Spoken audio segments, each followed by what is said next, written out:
Well, brothers and sisters, it is April 1st. Can you believe how fast this year is going already?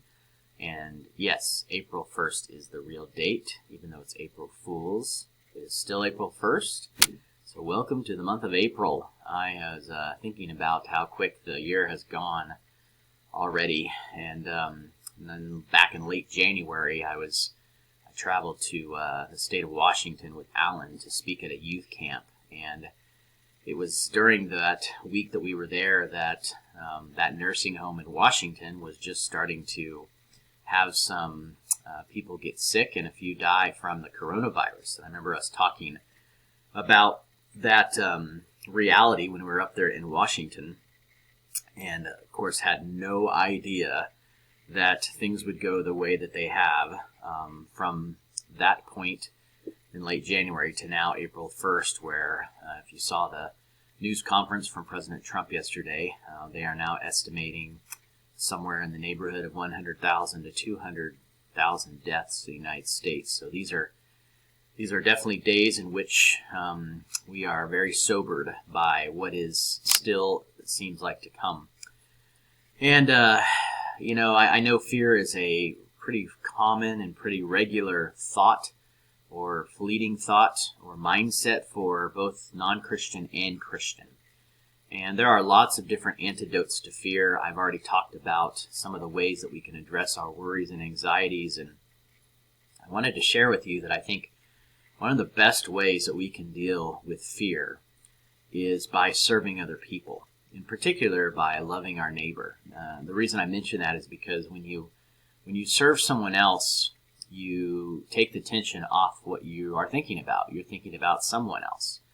And it doesn't obviously remove those things that are uncertain, but it certainly helps redirect our thoughts towards what we know as one of our primary purposes, and that is to love each other. I wanted to share with you a little bit of an experience that I had last night. I attended a webinar online that was put out by the Colson Center, named after Chuck Colson.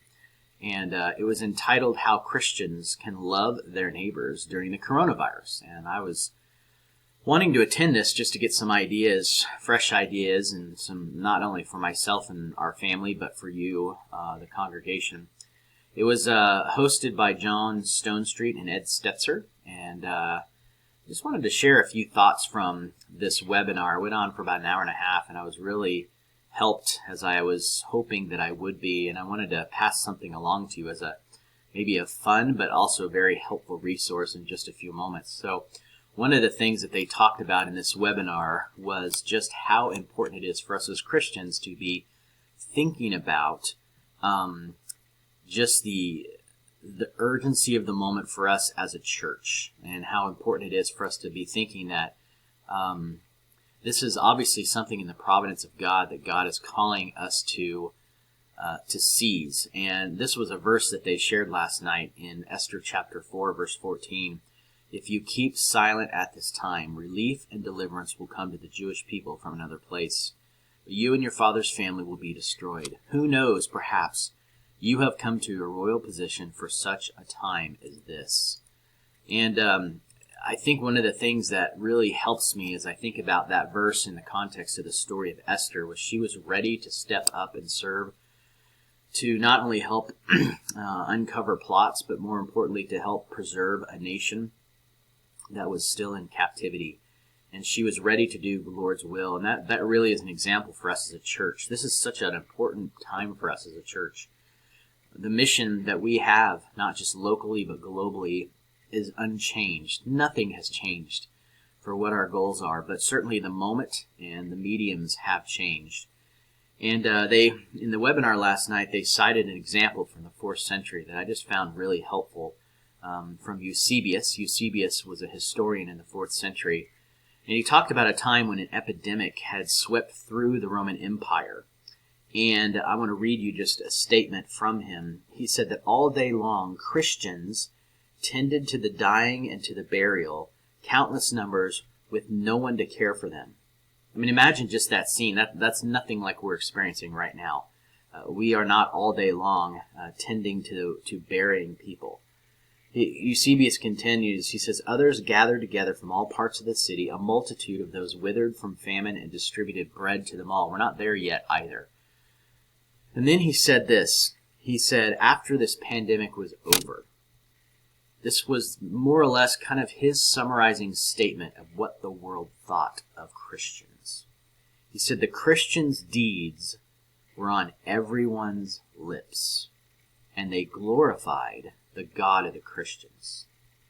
Man, that is what I think we ought to want as Christians. We ought to want for this to be a time in which people see Christ for the first time, or maybe another time, and they see the love that we have, not just for each other, but for the world. We want the world to look back on the coronavirus crisis and remember what the church did. They cited an example I hadn't heard last night back in China, in Wuhan, where they believe this coronavirus has originated. There are Christians who had been imprisoned in that area who've actually been released so that they could help the city basically cope with this crisis. I mean, I think people innately know that Christians are good, upright, standing, moral people who can be trusted and sought after. And I think the world in some ways is probably looking to us as Christians to take the lead in some of these things. And just by way of an encouragement, I want to remind you that the church is the safety or the livelihood of the church is not at stake. The church is going to come back. The church is going to rebound. We will gather again at some point. Jesus Christ, his promise to build the church in Matthew chapter 16, verse 18, is unchanged. He in fact is even continuing to do that right now. And so we have an opportunity to show the world just the timeless promises of Christ. And when Jesus was asked to summarize the law, you know this passage well, in Matthew chapter 22, he said, I'll summarize everything into 2 commands. Number 1, love the Lord your God, and number 2, love your neighbor. He said that love your neighbor is like the first. In other words, if you love your neighbor, you are loving your God as well. And there are lots of different ways we can love our neighbor. I mean, I don't know that we have ample time, and I'm sure you have some many great suggestions for how you are already engaged in loving people in your neighborhood and loving people at your workplace if you're still going in, or meeting people online, and even the church. I want to give you something that they shared with us in this webinar last night that I just thought was really, I mean, it is kind of fun, but it's a very practical thing you can do. They call it the Good Neighbor bingo board, and this is what it looks like. What they've done here is they've created basically a bingo game, and with each space they've given a different practical way for how to love your neighbor. So for example, on the top line, right in the middle, one of the spaces says call and check in on someone who is isolated or quarantined. And the idea is that once you do that, you fill that space and you try to make a bingo, or you try to do a blackout or whatever. But there's some really good practical suggestions here. If you would like me to send you a copy of this Good Neighbor bingo card, I'd be happy to email it to you, and you can get started right away with your family and your kids. Again, it's just some really practical ideas here. Offer to do some yard work or outdoor cleanup, donate healthy foods to the local food pantry, email, call, or text people you know who might need help, support local restaurants by ordering takeout. Anyway, there's some really fun practical suggestions. But again, I just want to remind you, this is why we're here as the church. We are here to represent Christ. We are here to show people Christ. We are here to love others. Make this, let's make this a time in which people will come to know the Lord Jesus Christ, come to know the people who follow the Lord Jesus Christ, and they'll look back on this time and remember that the church was a huge part in helping them get through the crisis. So hope this was a help to you today. Be praying and thinking about how you can continue or begin loving your neighbor in more practical ways. And we will, Lord willing, see you tomorrow again.